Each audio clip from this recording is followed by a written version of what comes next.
Radio Anthropocène. À l'écoute du changement global.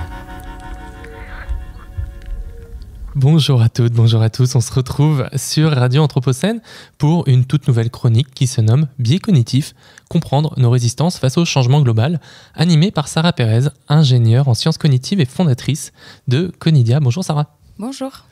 Alors, est-ce que tu peux te présenter un petit peu, Sarah ?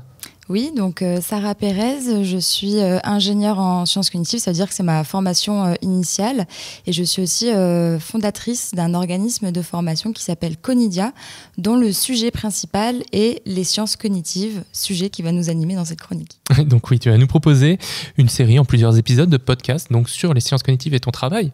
Mais pour commencer, est-ce que tu peux nous en dire un peu plus justement sur ces fameuses sciences cognitives ? Oui, donc les sciences cognitives, c'est des sciences qu'on nomme assez récentes puisque ça émerge dans les années 60, à peu près en même temps que l'intelligence artificielle. Et la spécificité, si c'est au pluriel, c'est que c'est vraiment une approche qui est pluridisciplinaire. L'objet d'étude des sciences cognitives, ça va être le comportement humain et aussi la façon dont le cerveau fonctionne. Et on va vraiment mobiliser différentes disciplines telles que les neurosciences, la psychologie, les sciences sociales, l'anthropologie, aussi l'intelligence artificielle. Et en fait, toutes ces sous-disciplines-là vont œuvrer ensemble et travailler ensemble pour vraiment poser des postulats et des théories sur le fonctionnement du comportement humain et de son cerveau. Et du coup, dans cette chronique, on ne va pas vraiment parler de technologie ou de projet, mais du fonctionnement cognitif des humains qui sont les acteurs du changement global. C'est ça. En fait, les sciences cognitives, ça permet de pouvoir étudier le fonctionnement des émotions, de l'apprentissage, du langage. Et aujourd'hui, donc, moi, je propose de revenir un peu sur la base de notre raisonnement, la façon dont on raisonne d'un point de vue cognitif. C'est important de mettre les sciences cognitives aussi dans le sujet du changement global parce qu'on a besoin de mobiliser, en tout cas, tous les êtres humains pour modifier en profondeur nos comportements aussi et nos façons de penser. Donc pour revenir un petit peu au raisonnement, dans notre vie de tous les jours, on prend des décisions, des bonnes ou des mauvaises, mais avant de prendre des décisions, en fait, on va raisonner, on va analyser des informations qui nous sont reçues du monde extérieur. Donc en premier temps, ce qui est important de retenir, c'est que on a toutes les informations auditives, visuelles, des choses qu'on va lire, des choses qu'on va entendre, qui vont arriver de l'extérieur et qui vont automatiquement être filtrées par notre cerveau. Et ce qui est intéressant, c'est que notre cerveau, il nous est propre, donc il est façonné par rapport à nos expériences personnelles, professionnelles, nos apprentissages. Et en fait, depuis que l'on est bébé, on a ce qu'on appelle des conceptions naïves sur le monde qui se perfectionnent au fur et à mesure et qui permettent d'avoir une perception un peu plus solide quand on devient adulte.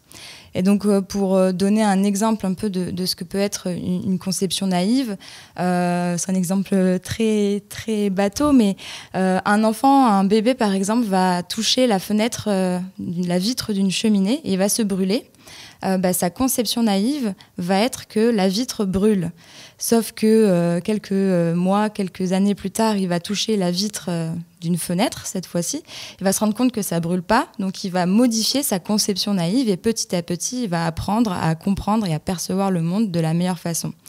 Donc là, on a pris l'exemple avec un bébé, mais en fait, dans notre vie de tous les jours en tant qu'adulte, on se perfectionne sans cesse. Cela n'empêche qu'on garde toujours le cerveau comme filtre de toutes les informations extérieures et on n'accède jamais à la réalité. En fait, tout ce que l'on perçoit et tout ce que l'on imagine, qu'on pense et qu'on voit même, c'est des interprétations individuelles que l'on a. Donc, on n'accède jamais à la réalité. Donc, c'est un concept un peu fou, mais même d'un point de vue visuel, on a une tâche aveugle. Donc, notre cerveau va reconstituer une partie de notre vision que l'on ne voit pas. Donc, on a vraiment ce cerveau qui va être le chef d'orchestre de notre raisonnement et de notre prise de décision. Donc ça, c'est la première chose. Donc on perçoit le monde de façon individuelle et après, on va avoir donc des mécanismes de raisonnement. Et là, les études scientifiques, notamment en sciences cognitives, elles ont évolué depuis plusieurs années, et notamment avec un chercheur donc, qui s'appelle Olivier Houdet, qui a repris des bases qu'avait émis à l'époque Daniel Kahneman.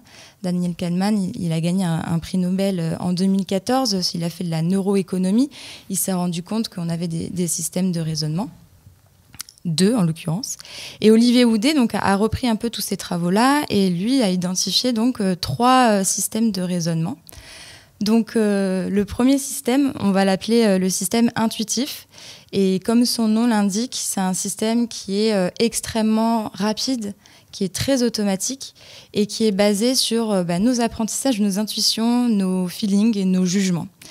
Et ce système-là, intuitif, il va vraiment utiliser nos conceptions naïves du monde et il va utiliser ce qu'on appelle des heuristiques, c'est-à-dire c'est des stratégies mentales que notre cerveau va mettre en place pour prendre des décisions qui soient vraiment rapides et efficaces malgré la complexité de l'environnement.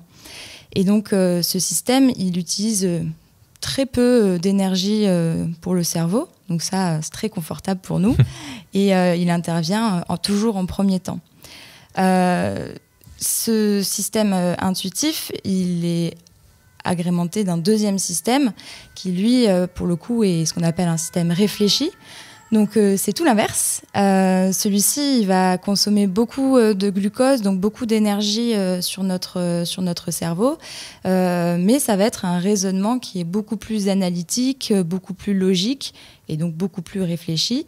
Et donc, quand on a des problèmes complexes à résoudre ou des décisions importantes à prendre, c'est dans ce cas-là qu'on utilise notre deuxième système, le système réfléchi.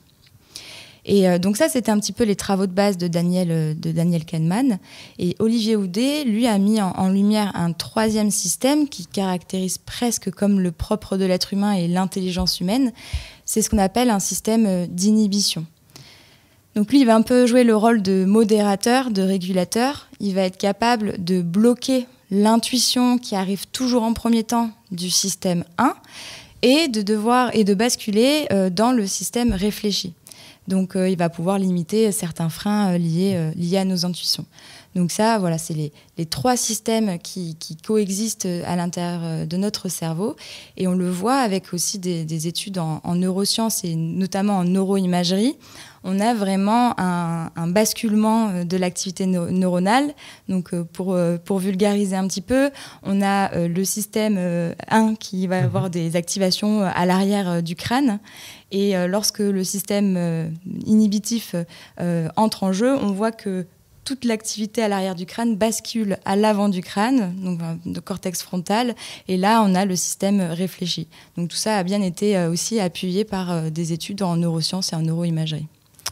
Alors, pourquoi est-ce que parfois on ne raisonne pas de la bonne façon, on ne prend pas les bonnes décisions ? Comment est-ce que ça se fait ? Eh bien, c'est toute la complexité de l'être humain. C'est que, évidemment, et malheureusement, notre système de raisonnement, il a des failles. Et les failles, c'est ce qu'on appelle les biais cognitifs. Donc, souvenez-vous, on a parlé des heuristiques, donc les stratégies que le cerveau met en place pour prendre des décisions rapides et automatiques. Sauf que ces heuristiques, souvent, elles nous induisent en erreur. Et donc, c'est ce qu'on appelle des biais cognitifs. C'est vraiment les failles de notre système cognitif de raisonnement. Pour faire un peu une métaphore, c'est comme les illusions visuelles ou les illusions auditives. Elles sont en train de berner notre perception visuelle. Les biais cognitifs, eux, ils bernent notre raisonnement. Donc ces biais cognitifs-là, ils ont notamment, encore une fois, été beaucoup étudiés par Daniel Kahneman. Lui, l'origine de ses travaux, il a étudié donc le comportement de consommateurs et s'est rendu compte que les consommateurs ne prenaient pas toujours les bonnes décisions et étaient souvent victimes d'un monde de consommation. Et donc, il a commencé à lister en fait des erreurs récurrentes que l'on faisait. Et donc, c'est ces fameux biais cognitifs.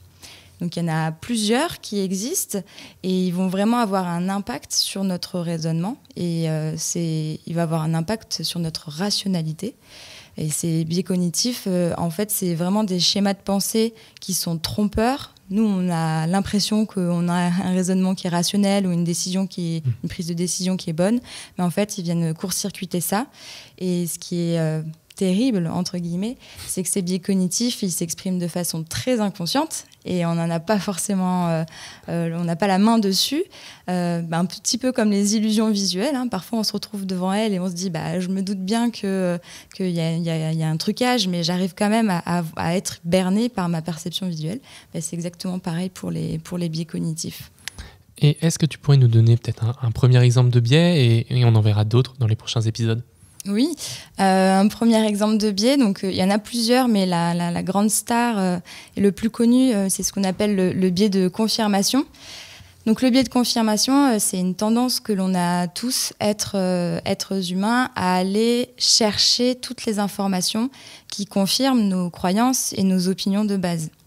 Alors ça pose problème, puisque quand on évolue dans une société, quand on évolue en collectif, on a notre propre perception du monde qui est individuelle et en fait on peut avoir un raisonnement qui n'est pas du tout rationnel parce qu'on va chercher toutes les informations qui vont aller dans notre sens. Et donc c'est aussi l'origine de nombreux débats, de nombreux quiproquos et ça va même encore plus loin. C'est qu'en plus de chercher et de retenir, entre guillemets, toutes les informations qui confirment nos croyances, on va inconsciemment rejeter et renier toutes celles qui les infirment. Donc si on prend un exemple touchy, le réchauffement climatique par exemple, il y a des personnes qui considèrent que non, c'est complètement faux, il n'y a pas de réchauffement climatique. Il y en a d'autres qui considèrent que oui, c'est une réalité.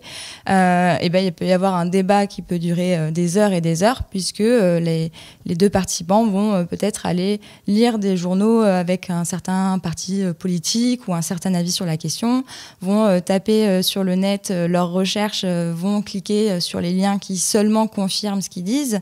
Et donc, c'est une tendance qu'on a tous à aller chercher les informations qui vont dans notre sens. Et quand on prend un petit peu de recul, c'est pas du tout rationnel de faire ça. Et la bonne stratégie pour pouvoir l'atténuer, donc on peut pas le supprimer totalement, mais c'est de vraiment s'intéresser à l'inverse de ce qu'on pense. Donc si par exemple, moi je considère que le réchauffement climatique, c'est une invention, c'est d'aller me renseigner sur les personnes qui considèrent que c'est vrai et de lire différents journaux, de lire différents articles, de varier les sources. Et c'est comme ça qu'on peut aussi avoir une représentation mentale de ce sujet-là, réchauffement climatique, qui va être beaucoup plus large et beaucoup plus réaliste.